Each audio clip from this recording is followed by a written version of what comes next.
Al-Quran adalah kalamullah yang disampaikan kepada Nabi Muhammad SAW melalui malaikat Jibril.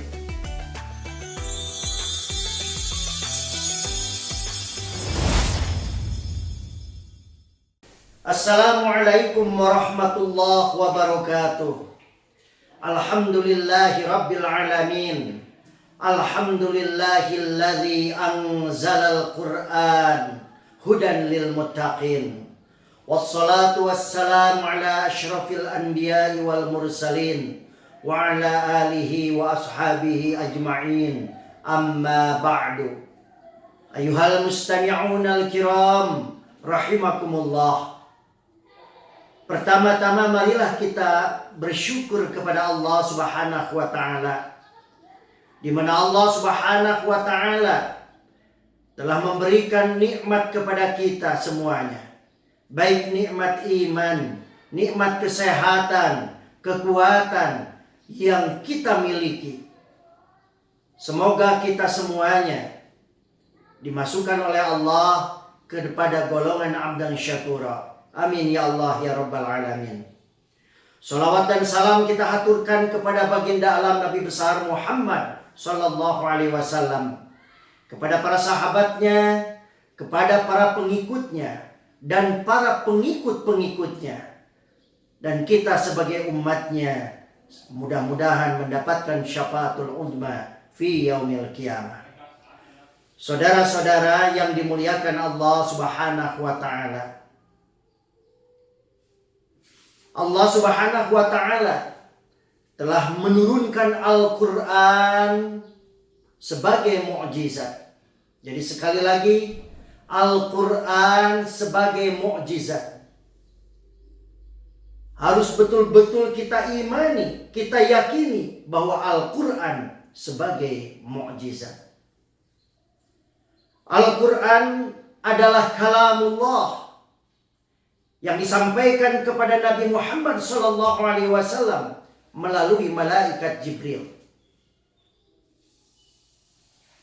Al-Quran adalah sebagai petunjuk bagi seluruh umat manusia yang beriman kepada Allah, terutama hudan lil muttaqin, jadi petunjuk bagi orang-orang yang bertakwa kepada Allah Subhanahu wa taala. Al-Quran diturunkan tidak secara sekaligus, melainkan secara berangsur-angsur.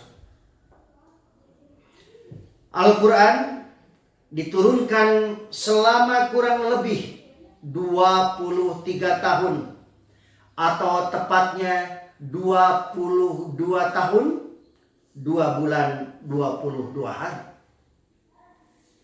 Al-Quran terdiri atas 30 juz, 114 surat, 6.236 ayat, dan 74.437 kalimat, dan 345 huruf. Wahyu yang telah diturunkan oleh Allah Subhanahu wa taala ini, wahyu yang terakhir yaitu Quran surat Al-Maidah ayat 3. Ayat tersebut turun pada tanggal 9 Dzulhijjah tahun 10 Hijriah di Padang Arafah, ketika Nabi Muhammad SAW sedang menunaikan haji wada atau haji perpisahan. Beberapa hari sesudah menerima wahyu tersebut, Nabi besar Muhammad SAW wafat. Saudara-saudara yang dirahmati Allah Subhanahu wa taala, Al-Quran yang diwahyukan kepada Nabi kita, Nabi besar Muhammad SAW, menghapus sebagian syariat yang tertera dalam kitab-kitab terdahulu dan melengkapinya dengan tuntunan yang sesuai dengan perkembangan zaman. Al-Quran merupakan kitab suci terlengkap dan berlaku bagi semua umat manusia sampai akhir zaman. Oleh karena itu, sebagai muslim, kita tidak perlu meragukannya lagi sama sekali. Kita harus yakin, jangan ada keraguan pada diri kita. Sebagaimana firman Allah yang mengingatkan kepada kita, "Dzalikal kitabu la raiba fi hudan lil muttaqin." Dzalikal kitab, kitab Al-Quran ini, la raiba fi, tidak ada keraguan padanya. Jadi di dalam isinya tidak ada keraguan. Di sana ada petunjuk, di sana ada bimbingan, di sana ada sejarah, di sana ada aturan. Semuanya lengkap ada. Sehingga Al-Quran menjadi pedoman hidup.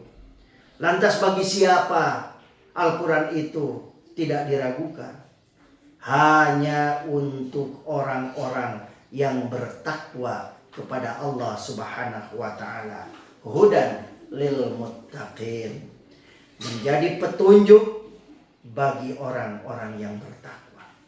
Saudara-saudara yang dirahmati Allah Subhanahu wa ta'ala. Ada nama-nama lain dari Al-Quran. Ada yang disebut Al-Huda. Adalah Al-Quran sebagai petunjuk seluruh umat manusia. Ada yang disebut Al-Furqan. Adalah Al-Quran sebagai pembeda antara yang baik dengan yang buruk. Ada juga yang disebut Asy-Syifa. Al-Quran sebagai penawar atau Al-Quran sebagai obat penenang hati. Ada juga yang disebut Az-Zikr. Artinya Al-Quran sebagai peringatan adanya ancaman dan balasan. Dan ada juga yang kelima, yaitu Al-Kitab.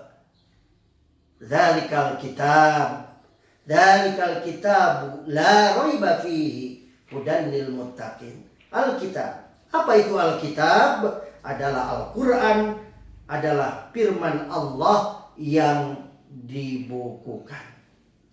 Saudara-saudara yang dirahmati Allah Subhanahu wa ta'ala. Lantas muncul pertanyaan, apa isi pokok Al-Quran?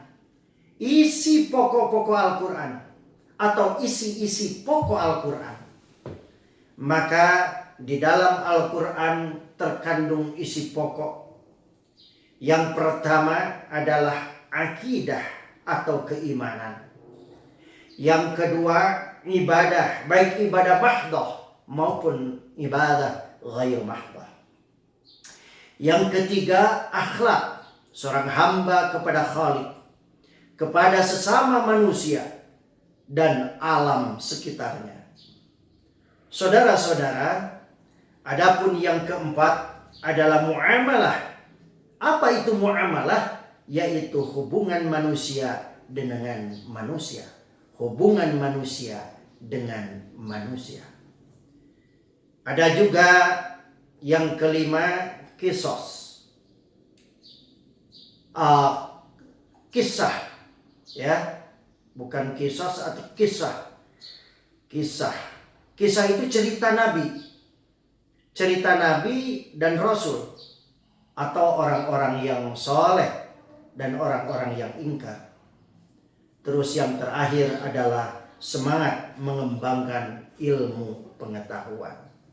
Jadi kalau kita sekarang membaca Al-Quran, kita mengkaji Al-Quran, mengkaji isinya, memahami maknanya, terus kita mengamalkannya, insya Allah akidah kita akan baik, akhlak kita akan baik, muamalah kita akan baik. Muamalah baik hubungan kepada manusia, sesama manusia, atau muamalah kita dengan makhluk-makhluk yang lain.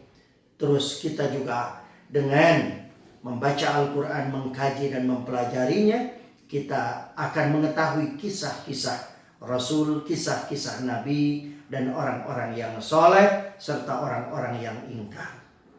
Serta kita akan tertanam semangat untuk menuntut ilmu ketika kita betul-betul membaca, mengerti artinya, mengkaji, dan insya Allah mengamalkannya, maka kita akan punya semangat yang lebih. Ya, jiwa kita untuk apa? Untuk menuntut ilmu. Saudara-saudara yang dirahmati Allah Subhanahu wa taala, adapun yang terakhir yaitu keistimewaan Al-Qur'an. Jelas ada beberapa keistimewaan Al-Qur'an. Ya, yang pertama, Al-Quran sebagai petunjuk dan rahmat bagi orang-orang yang beriman dan bertakwa, hudan lil muttaqin. Yang kedua, sebagai informasi kepada setiap umat bahwa nabi dan rasul terdahulu mempunyai syariat, aturan dan caranya masing-masing dalam menyembah Allah Subhanahu wa taala. Adapun yang ketiga, Al-Quran sebagai kitab suci terakhir dan terjamin keasliannya. Dan yang selanjutnya, Al-Quran tidak dapat tertandingi oleh ide-ide manusia yang ingin menyimpangkannya. Yang paling akhir, keistimewaan Al-Quran adalah membaca dan mempelajari isi Al-Quran merupakan ibadah. Ingat, dalam sebuah hadis dikatakan bahwa surganya Allah Subhanahu wa taala salah satunya mendambakan orang-orang yang istiqomah membaca Al-Quran. Mudah-mudahan kita semuanya diberikan hidayah oleh Allah Subhanahu wa taala, selalu dibimbing oleh Allah Subhanahu wa taala, dan kita dapat membaca Al-Quran terus-menerus secara istiqomah, dan mudah-mudahan berdasarkan keikhlasan serta menjadi ibadah di hadapan Allah Subhanahu wa taala. Itu saja yang bisa saya sampaikan. Mohon maaf yang sebesar-besarnya. Wabillahi taufiq wal hidayah. Wal afu minkum. Wassalamualaikum warahmatullahi wabarakatuh.